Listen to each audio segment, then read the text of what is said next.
নমস্কাৰ, আজি আমি তোমালোকৰ সৈতে আলোচনা কৰিম তোমালোকৰ ভূগোল আৰু অৰ্থনৈতিক কিতাপখনৰ 4 নম্বৰটো লেছন, যাৰ নাম হৈছে বসতি, গ্ৰাম্য জীৱন আৰু নগৰীয়া জীৱন। গতিকে সম্পূৰ্ণৰূপে চাবা। আমি যিখিনি তোমালোকৰ ক্ৰিয়াকলাপত আছে, লগতে অনুশীলনীত যিখিনি প্ৰশ্ন আছে, প্ৰত্যেকটো প্ৰশ্নৰ উত্তৰ আলোচনা কৰিছোঁ। গতিকে সম্পূৰ্ণৰূপে নিশ্চয় তোমালোকে চাই থাকিবা। এতিয়া আমি ডাইৰেক্টলি প্ৰশ্ন উত্তৰ শিতান যাওঁ, আৰু তাৰ পূৰ্বে তোমালোকে নিশ্চয় চেনেলটো ছাবস্ক্ৰাইব কৰি ল'বা। কাৰণ মানে কি হয়, 100 জনৰ ভিতৰত মাত্ৰ 5 জনেহে ছাবস্ক্ৰাইব কৰে চেনেলটো। গতিকে এইটোৱে অনুৰোধ কৰিম তোমালোকক, চেনেলটো নিশ্চয় ছাবস্ক্ৰাইব কৰি ল'বা, কাৰণ ভিডিঅ'সমূহ তোমালোকৰ কাৰণে বনাওঁ। গতিকে ছাবস্ক্ৰাইব কৰিলে মোৰ ভিডিঅ' বনাবলৈও ভাল লাগিব। গতিকে নিশ্চয় চেনেলটো ছাবস্ক্ৰাইব কৰি ল'বা। ঠিক আছে, এতিয়া চোৱা ক্ৰিয়াকলাপত থকা প্ৰথম প্ৰশ্নটো। ক্ৰিয়াকলাপ প্ৰশ্নটো আমাক কৈছে, গ্ৰামাঞ্চলৰ মানুহে কি কি কাৰ্যৰ দ্বাৰা জীৱন নিৰ্বাহ কৰে লিখা। গতিকে গাঁৱৰ মানুহসকলে কি কি কাৰ্যৰ দ্বাৰা জীৱন নিৰ্বাহ কৰে, আমাক প্ৰশ্নটো সুধিছে।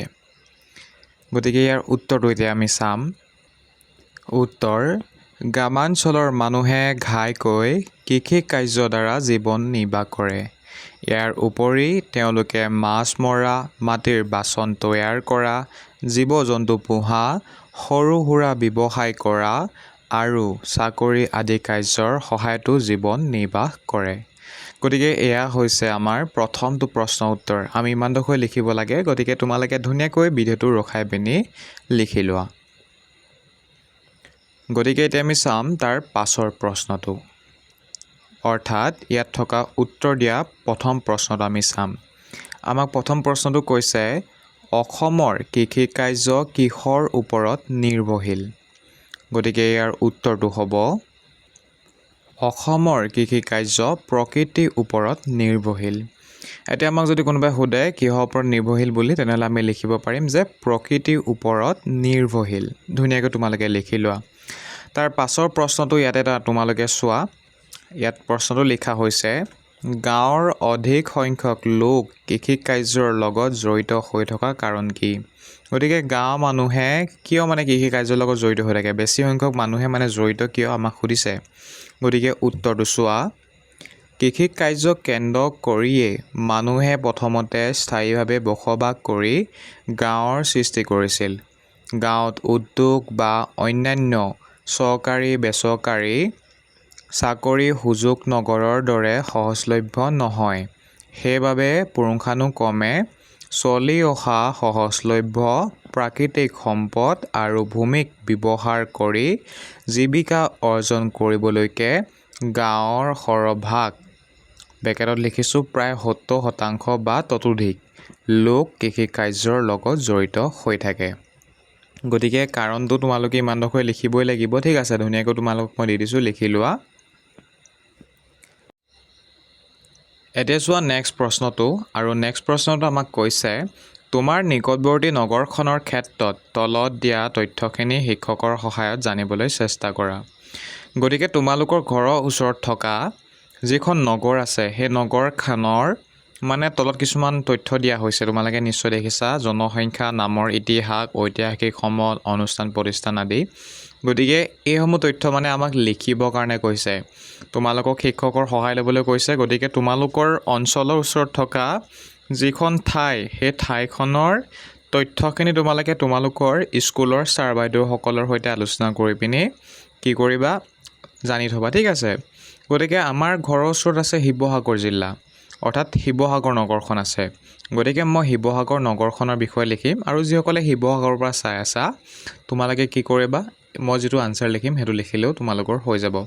বাকী তোমালোকেও লিখিব পাৰা। ঠিক আছে, একেখিনিয়ে তথ্য আমি লিখিব লাগে, মাত্ৰ তথ্যটো অলপমান চেঞ্জ কৰিব লাগে। যেনে ধৰি লওক, জনসংখ্যা যদি আমাৰ শিৱসাগৰত হয় 1 লাখ, তেনেহ'লে তোমালোকৰ হয়তো 80,000 হ'ব পাৰে, বা হয়তো হ'ব পাৰে 50,000।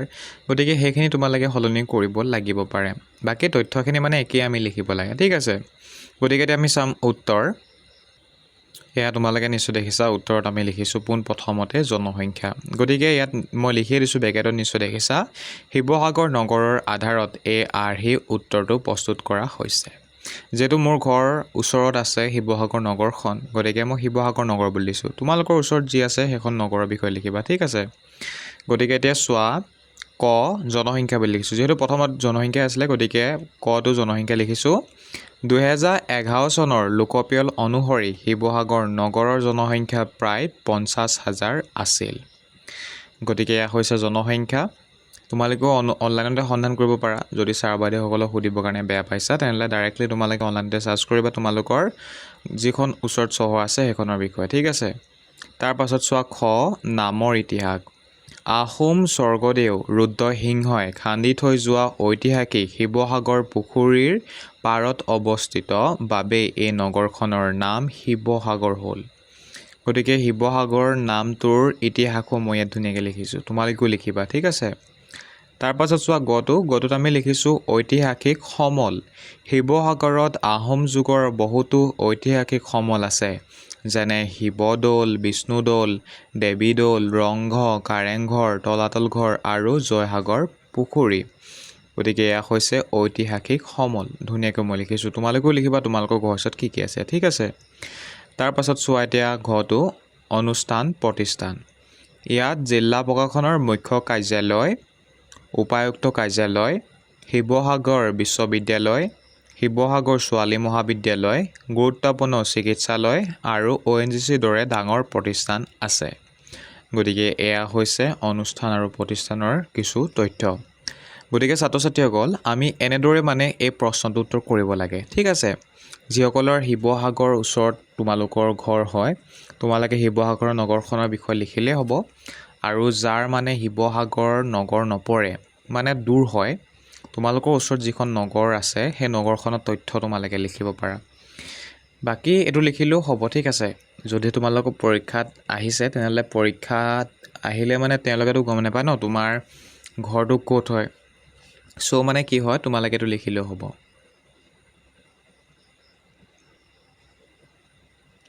এতিয়া তাৰপাছত চাম আমি পাছৰ প্ৰশ্নটো আমাক কৈছে অসমৰ যিকোনো এখন বুৰঞ্জী প্ৰসিদ্ধ নগৰৰ নাম তথা ইয়াৰ ঐতিহ্য আৰু কীৰ্তিচিহ্নসমূহৰ বিষয়ে চমু বৰ্ণনা দিয়া বুলি কৈছে।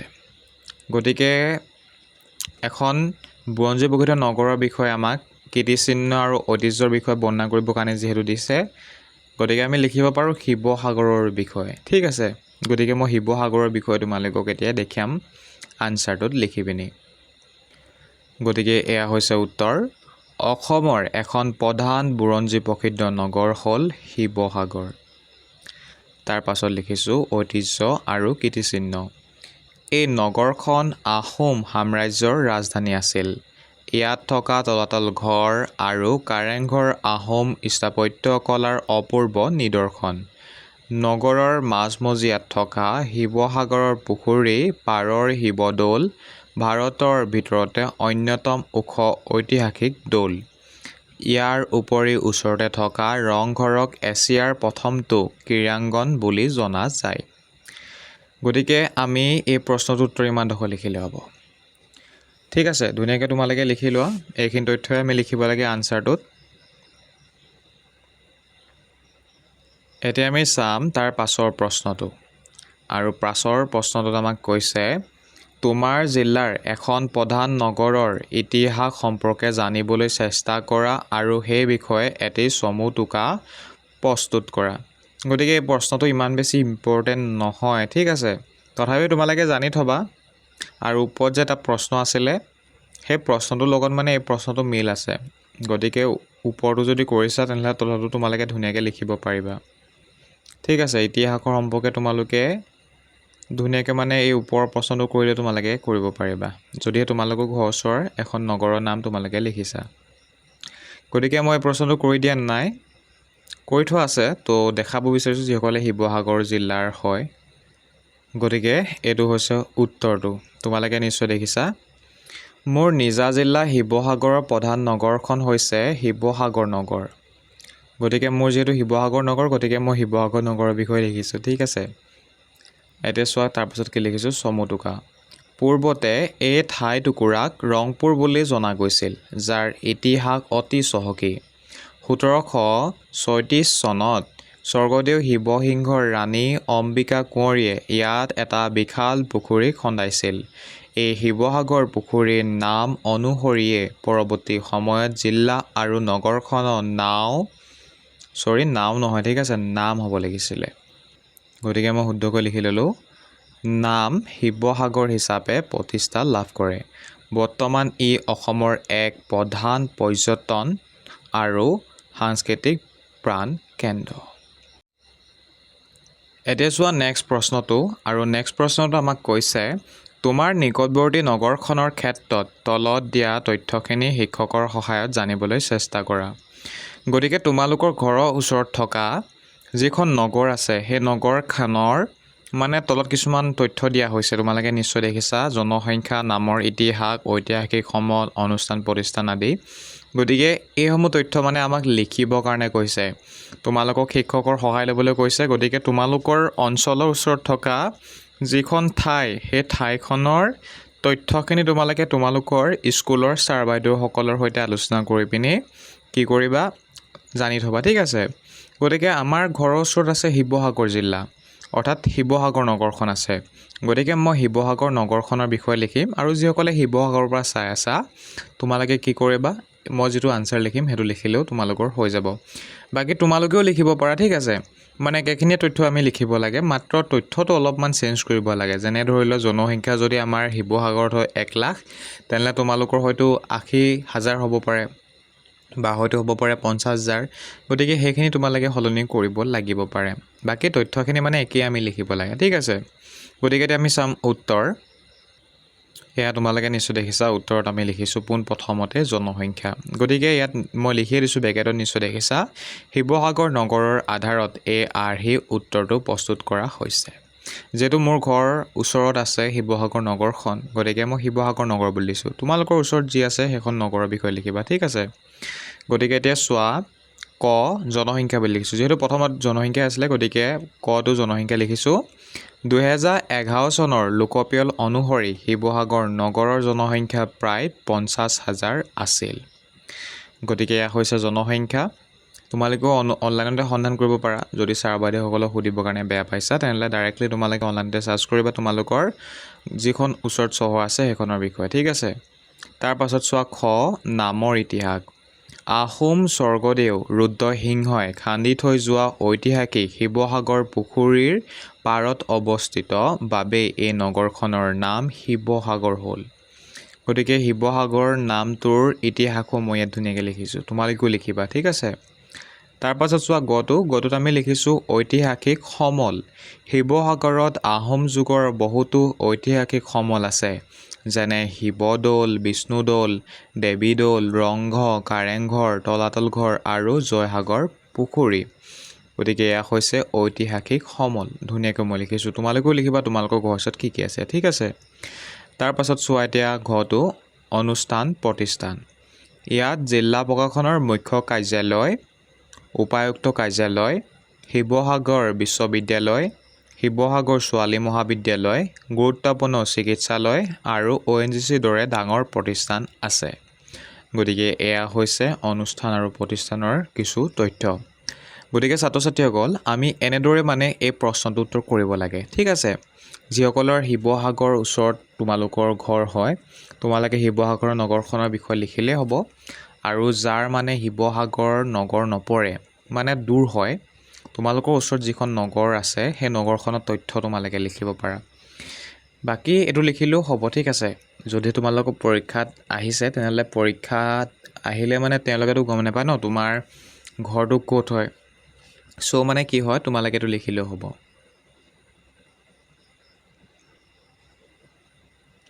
এতিয়া তাৰপাছত চাম আমি পাছৰ প্ৰশ্নটো আমাক কৈছে অসমৰ যিকোনো এখন বুৰঞ্জী প্ৰসিদ্ধ নগৰৰ নাম তথা ইয়াৰ ঐতিহ্য আৰু কীৰ্তিচিহ্নসমূহৰ বিষয়ে চমু বৰ্ণনা দিয়া বুলি কৈছে। গতিকে এখন বুৰঞ্জী প্ৰসিদ্ধ নগৰৰ বিষয়ে আমাক কীৰ্তিচিহ্ন আৰু ঐতিহ্যৰ বিষয়ে বৰ্ণনা কৰিবৰ কাৰণে যিহেতু দিছে, গতিকে আমি লিখিব পাৰোঁ শিৱসাগৰৰ বিষয়ে, ঠিক আছে। গতিকে মই শিৱসাগৰৰ বিষয়ে তোমালোকক এতিয়া দেখাম আনচাৰটোত লিখি পিনি। গতিকে এয়া হৈছে উত্তৰ। অসমৰ এখন প্ৰধান বুৰঞ্জী প্ৰসিদ্ধ নগৰ হ'ল শিৱসাগৰ। তাৰ পাছত লিখিছোঁ ঐতিহ্য আৰু কীৰ্তিচিহ্ন। এই নগৰখন আহোম সাম্ৰাজ্যৰ ৰাজধানী আছিল। ইয়াত থকা তলাতল ঘৰ আৰু কাৰেংঘৰ আহোম স্থাপত্য কলাৰ অপূৰ্ব নিদৰ্শন। নগৰৰ মাজমজিয়াত থকা শিৱসাগৰৰ পুখুৰী পাৰৰ শিৱদৌল ভাৰতৰ ভিতৰতে অন্যতম ওখ ঐতিহাসিক দৌল। ইয়াৰ উপৰি ওচৰতে থকা ৰংঘৰক এছিয়াৰ প্ৰথমটো ক্ৰীড়াংগন বুলি জনা যায়। গতিকে আমি এই প্ৰশ্নটোৰ উত্তৰ ইমান ডোখৰ লিখিলে হ'ব। ঠিক আছে, ধুনীয়াকৈ তোমালোকে লিখি লোৱা। এইখিনি তথ্যই আমি লিখিব লাগে আনচাৰটোত। এতিয়া আমি চাম তাৰ পাছৰ প্ৰশ্নটো।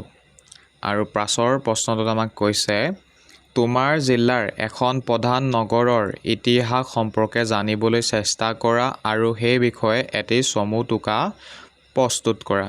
গতিকে এই প্ৰশ্নটো ইমান বেছি ইম্পৰ্টেণ্ট নহয়, ঠিক আছে। তথাপিও তোমালোকে জানি থবা। আৰু ওপৰত যে এটা প্ৰশ্ন আছিলে সেই প্ৰশ্নটোৰ লগত মানে এই প্ৰশ্নটো মিল আছে। গতিকে ওপৰটো যদি কৰিছা তেনেহ'লে তলতো তোমালোকে ধুনীয়াকৈ লিখিব পাৰিবা। ঠিক আছে, ইতিহাসৰ সম্পৰ্কে তোমালোকে ধুনীয়াকৈ মানে এই ওপৰৰ প্ৰশ্নটো কৰিলে তোমালোকে কৰিব পাৰিবা, যদিহে তোমালোকৰ ঘৰ ওচৰৰ এখন নগৰৰ নাম তোমালোকে লিখিছা। গতিকে মই এই প্ৰশ্নটো কৰি দিয়া নাই, কৰি থোৱা আছে। তো দেখাব বিচাৰিছোঁ যিসকলে শিৱসাগৰ জিলাৰ হয়। গতিকে এইটো হৈছে উত্তৰটো। তোমালোকে নিশ্চয় দেখিছা। মোৰ নিজা জিলা শিৱসাগৰৰ প্ৰধান নগৰখন হৈছে শিৱসাগৰ নগৰ। গতিকে মোৰ যিহেতু শিৱসাগৰ নগৰ, গতিকে মই শিৱসাগৰ নগৰৰ বিষয়ে লিখিছোঁ। ঠিক আছে, এতিয়া চোৱা তাৰপিছত কি লিখিছোঁ চমু টোকা। পূৰ্বতে এই ঠাই টুকুৰাক ৰংপুৰ বুলি জনা গৈছিল, যাৰ ইতিহাস অতি চহকী। 1736 চনত স্বৰ্গদেউ শিৱসিংহৰ ৰাণী অম্বিকা কোঁৱৰীয়ে ইয়াত এটা বিশাল পুখুৰী খন্দাইছিল। এই শিৱসাগৰ পুখুৰীৰ নাম অনুসৰিয়ে পৰৱৰ্তী সময়ত জিলা আৰু নগৰখনৰ নাম হ'ব লাগিছিলে। গতিকে মই শুদ্ধকৈ লিখি ল'লোঁ। নাম শিৱসাগৰ হিচাপে প্ৰতিষ্ঠা লাভ কৰে। বৰ্তমান ই অসমৰ এক প্ৰধান পৰ্যটন আৰু সাংস্কৃতিক প্ৰাণ কেন্দ্ৰ। গতিকে তোমালোকে নিশ্চয় সেই প্ৰশ্নটোৰ উত্তৰ লিখি ল'বা। এতিয়া চোৱা তাৰ পাছৰ প্ৰশ্নটো। আৰু পাছৰ প্ৰশ্নটো আমাক কৈছে নগৰ এখন নৈ পাৰত অৱস্থিত হ'লে কেনেধৰণৰ সুবিধা হয় আলোচনা কৰা বুলি কৈছে। যদিহে এখন নগৰ নদীৰ পাৰতে আছে তেনেহ'লে সেই নগৰখনৰ কি কি সুবিধা হ'ব আমি লিখিব লাগে। গতিকে এতিয়া তোমালোকে উত্তৰ চোৱা। উত্তৰ, নগৰ এখন নৈ পাৰত অৱস্থিত হ'লে তলত দিয়া সুবিধাসমূহ পোৱা যায়। প্ৰথমতে আমি লিখিছোঁ যাতায়ত আৰু বাণিজ্য। নদীৰ জলপথ ব্যৱহাৰ কৰি কম খৰচতে গধুৰ বস্তু বা সামগ্ৰী অনা নিয়া কৰিব পাৰি, যাৰ ফলত ব্যৱসায় বাণিজ্যৰ প্ৰসাৰ ঘটে। গতিকে এয়া হৈছে প্ৰথমটো সুবিধা। তাৰ পাছত দ্বিতীয়তে পানীৰ যোগান। নগৰবাসীৰ দৈনন্দিন ব্যৱহাৰ আৰু বিশুদ্ধ খোৱা পানীৰ বাবে প্ৰয়োজনীয় পানী নদীৰ পৰা সহজে পাব পাৰি। ৩ নম্বৰ, ঔদ্যোগিক ব্যৱহাৰ। নগৰত থকা কল কাৰখানাসমূহৰ বাবে প্ৰচুৰ পৰিমাণে প্ৰয়োজন হোৱা পানী নদীৰ পৰাই সংগ্ৰহ কৰা সহজ হয়। তাৰপাছত ৪ নম্বৰতে আছে নিকাশ ব্যৱস্থা। সঠিক পৰিকল্পনা কৰিলে নগৰৰ বৰষুণৰ অতিৰিক্ত পানীভাগ নৈত পেলাই জলমগ্নতা বা কৃত্ৰিম বানৰ পৰা ৰক্ষা পাব পাৰি। গতিকে এয়া হৈছে আমাৰ উত্তৰ। তোমালোকে ধুনীয়াকৈ এইকেইটা লিখি লোৱা। ঠিক আছে, 4টা আছে পইণ্ট, গতিকে গোটেই 4টা তোমালোকে ধুনীয়াকৈ লিখি লোৱা।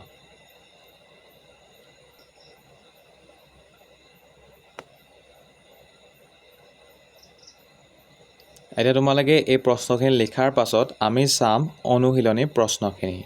আৰু অনুশীলনী প্ৰথম প্ৰশ্নটো আমাক কৈছে বসতিক কেই ভাগত ভাগ কৰা হয়। গতিকে বসতিক কেই ভাগত ভাগ কৰা হয় আমাক সুধিছে। এতিয়া আমি উত্তৰ শিতান চাম। গতিকে উত্তৰ, বসতিক ঘাইকৈ 2 ভাগত ভাগ কৰা হয়। প্ৰথমতে গ্ৰাম্য বসতি আৰু নগৰীয়া বসতি। ধুনীয়াকৈ তোমালোকে কটো উত্তৰ লিখি লোৱা। এতিয়া চোৱা ডাইৰেক্টলি মই ইয়াৰ পৰাই খ নম্বৰৰ প্ৰশ্নটো চাইছোঁ। ঠিক আছে, গ্ৰামাঞ্চলৰ কিমান শতাংশ লোক কৃষি কাৰ্যৰ লগত জড়িত?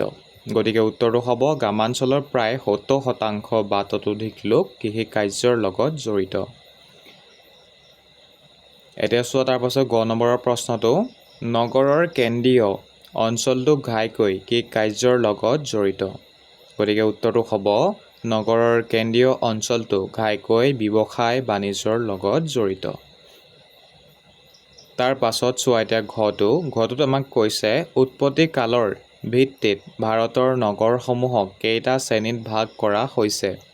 গতিকে উত্তৰটো হ'ব উৎপত্তি কালৰ ভিত্তিত ভাৰতৰ নগৰসমূহক 3টা শ্ৰেণীত বিভক্ত কৰা হৈছে: প্ৰাচীন নগৰ, মধ্যযুগীয় নগৰ আৰু আধুনিক নগৰ। গতিকে এয়া হৈছে ঘটো উত্তৰ। আমি এনেদৰে লিখিব লাগে, লিখি লোৱা। এতিয়া চোৱা 9 নম্বৰৰ প্ৰশ্নটো, লোকপিয়ল বিভাগে নিৰ্দিষ্ট কৰি দিয়া মতে ভাৰতৰ নগৰ এখনৰ প্ৰাৰম্ভিক জনসংখ্যা কিমান হ'ব লাগে? গতিকে উত্তৰটো হ'ব ভাৰতৰ নগৰ এখনৰ প্ৰাৰম্ভিক জনসংখ্যা 5,500 জন হ'ব লাগে। তাৰ পাছত চোৱা এতিয়া প্ৰথম প্ৰশ্নটো, অসমৰ একমাত্ৰ পৌৰ নিগম পৰিচালিত মহানগৰখনৰ নাম কি? উত্তৰ হ'ব অসমৰ একমাত্ৰ পৌৰ নিগম পৰিচালিত মহানগৰখন হ'ল গুৱাহাটী। গতিকে এইকেইটা হৈছে আমাৰ 1 নম্বৰৰ প্ৰশ্নখিনি। ধুনীয়াকৈ তোমালোকে উত্তৰ লিখি লোৱা, ঠিক আছে।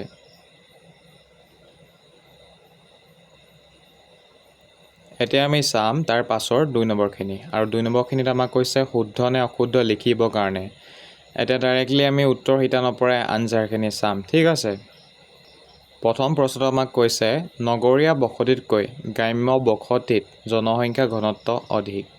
গতিকে এয়া হৈছে অসত্য অৰ্থাৎ অশুদ্ধ, আৰু বেকেটত ধুনীয়াকৈ লিখি দিছোঁ, নগৰত জনসংখ্যাৰ বৃদ্ধিৰ বাবে ঠাই নাটনি হয়, গতিকে নগৰতহে ঘনত্ব বেছি। মাত্ৰ আমি অশুদ্ধ বুলি লিখিলে হ'ব, ঠিক আছে।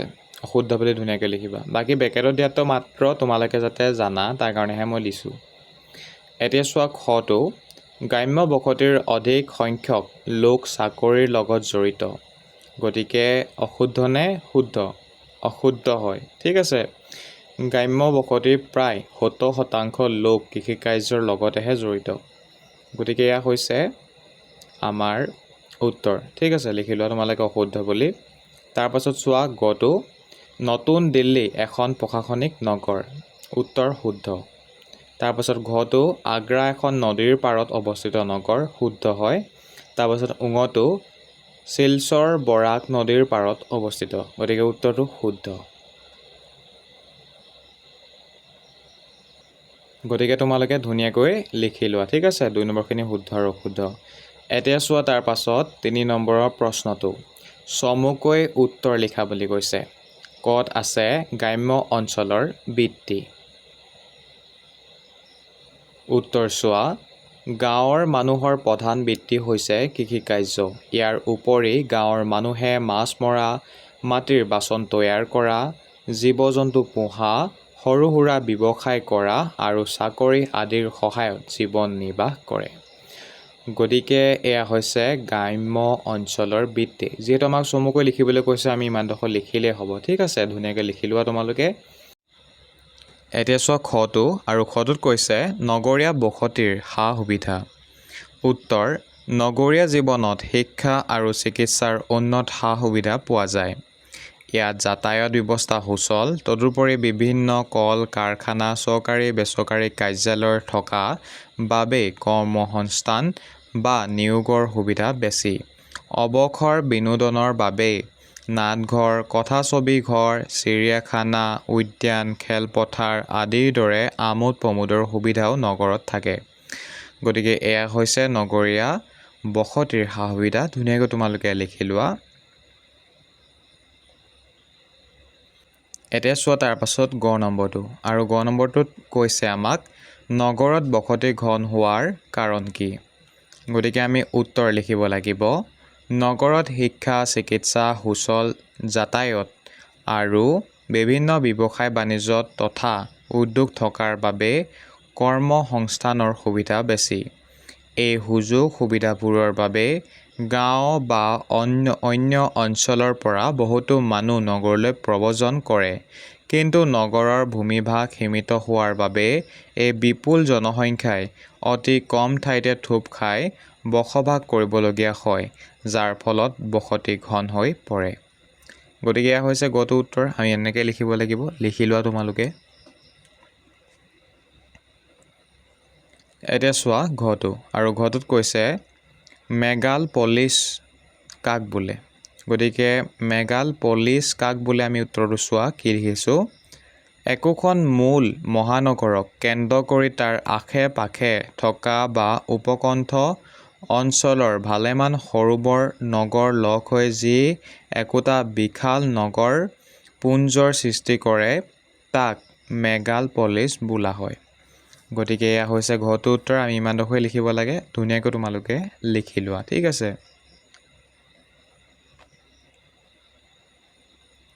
এতিয়া চোৱা তাৰ পাছত 4 নম্বৰৰ প্ৰশ্নটো।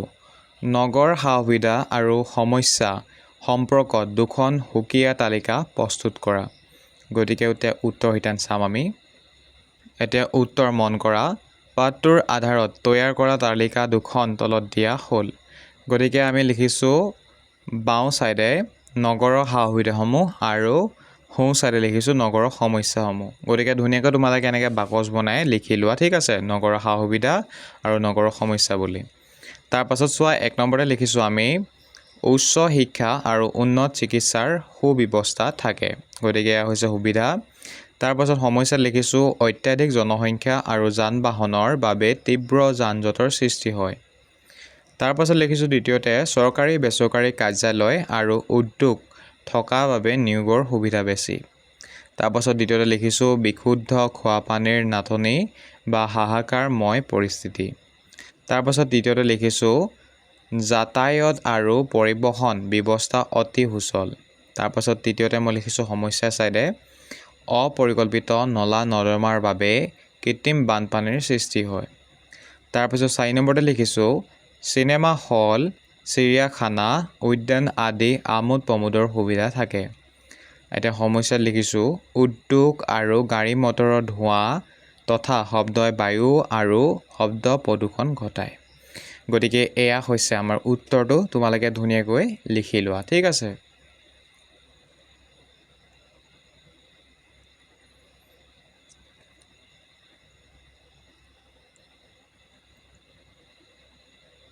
এতিয়া চোৱা 5 নম্বৰৰ প্ৰশ্নটো, আৰু 5 নম্বৰৰ প্ৰশ্নটো আমাক কৈছে ভূ চিত্ৰাৱলী চাই অসমৰ 10খন নগৰৰ নাম লিখা আৰু সেইবোৰ কোন কোন জিলাত অৱস্থিত উল্লেখ কৰা বুলি কৈছে। গতিকে তোমালোকে এই প্ৰশ্নটোৰ উত্তৰ নিজে কৰিব লাগে আচলতে, যদিও মই উত্তৰ কৰি থৈছোঁ তোমালোকক এতিয়া দেখুৱাম মই। গতিকে এয়া হৈছে উত্তৰ। তোমালোকে নিশ্চয় দেখিছা মই এনেকৈ বাকচ বনাই লিখিছোঁ, তোমালোকে এনেকৈ বাকচ বনাই লিখি ল'বা, ঠিক আছে। এতিয়া চোৱা ক্ৰমিক নং বুলি লিখিছোঁ, মানে 10খন যিহেতু আমাক লিখিবলৈ কৈছে 1ৰ পৰা একদম 10লৈকে মই লিখিছোঁ। তাৰপাছত লিখিছোঁ নগৰৰ নাম, যিহেতু নগৰৰ নাম আমাক লিখিবলৈ কৈছে, আৰু তাৰপাছত লিখিছোঁ জিলাৰ নাম, যিহেতু জিলাৰ নামো আমাক লিখিবৰ কাৰণে কৈছে। গতিকে আমি লিখিছোঁ পোনপ্ৰথমতে 1 নম্বৰতে ক্ৰমিক নম্বৰ চাইতে 1 বুলি দি পিনে লিখিছোঁ গুৱাহাটী। গতিকে গুৱাহাটীত হ'ব কামৰূপ মহানগৰ জিলা। তেনেদৰে আছে দ্বিতীয়তে আছে ডিব্ৰুগড়। গতিকে ডিব্ৰুগড়ৰ জিলাখনৰ নামেই হয়, আমি সেইকাৰণে ডিব্ৰুগড়ে লিখিছোঁ। তাৰপাছত তেজপুৰ লিখিছোঁ নগৰৰ নাম, আৰু জিলাৰ নাম হৈছে শোণিতপুৰ। তেনেদৰে যোৰহাটে হয়, তিনিচুকীয়াই হয়, নগাঁৱে হয়, শিলচৰ হয় কাছাৰ, ডিগবৈ হয় তিনিচুকীয়া। তাৰপাছত দুলীয়াজানৰ হয় ডিব্ৰুগড়, ডিফু হয় কাৰ্বি আংলং। গতিকে এয়া হৈছে 10খন জিলা নাম আৰু নগৰৰ নাম। ধুনীয়াকৈ তোমালোকে এইকেইখন লিখিলে হ'ব, না তোমালোকে যিকেইখনৰ নাম লিখিব বিচাৰিছা সেয়া তোমালোকে লিখি লোৱা, ঠিক আছে।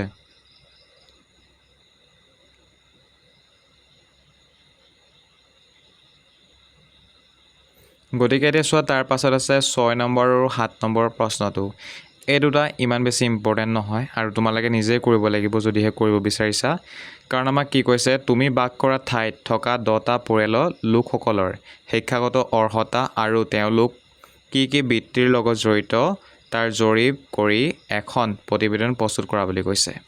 মানে তোমালোকৰ ঘৰৰ ওচৰত 10খন পৰিয়াল আমাক সন্ধান কৰিবলৈ কৈছে, মানে বাচিবলৈ কৈছে, আৰু সেই 10খন পৰিয়ালৰ তেওঁলোকৰ শিক্ষাগত অৰ্হতা কিমান হয় আৰু তেওঁলোকে কি কি কামৰ সৈতে জড়িত সেয়া আমাক এটা প্ৰতিবেদন মানে প্ৰস্তুত কৰিবলৈ কৈছে।